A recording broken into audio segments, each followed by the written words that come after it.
కేంద్రంలో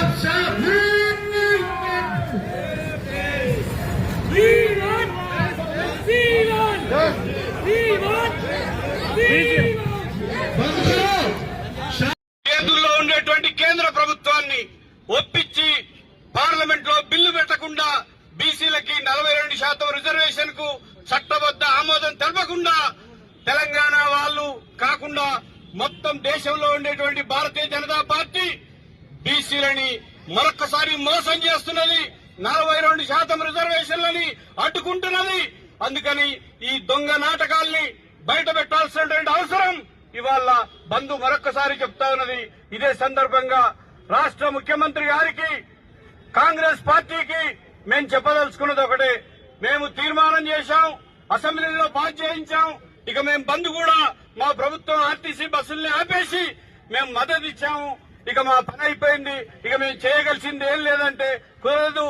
ఓ రేవంత్ రెడ్డి గారు, ఓ కాంగ్రెస్ పార్టీ ప్రభుత్వం, మీరు ప్రజల్ని బీసీ ప్రజలు ఏదైతే ఉన్నారో 70 సంవత్సరాల ఆకాంక్ష ఏదైతే ఉన్నదో వాటన్నిటి కూడా సాకారం చేసుకోవడం కోసం అన్ని రాజకీయ పార్టీలతో ఆల్ పార్టీ మీటింగ్ పెట్టండి, ఢిల్లీకి డెలిగేషన్ తీసుకెళ్లండి.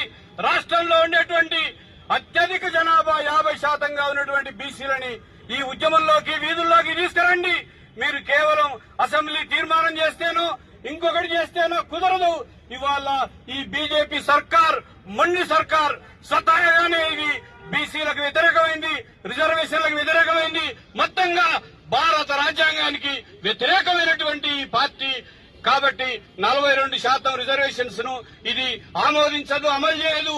ఉద్యమం ద్వారానే ఏ తెలంగాణ అయితే రాదని భీష్మించుకొని కూర్చున్నారో, ఇయ్యమని మాట్లాడారో, కానీ అదే తెలంగాణలో ఉండేటువంటి అన్ని రాజకీయ పార్టీలు, సబ్బండ వర్గాల ప్రజలందరూ కూడా జేఏసీలుగా ఏర్పడి ఐక్యంగా ఉండి కొట్లాడి పోరాడి తెగించి ప్రాణ త్యాగాలు చేసినటువంటి ఫలితంగానే తెలంగాణ వచ్చింది.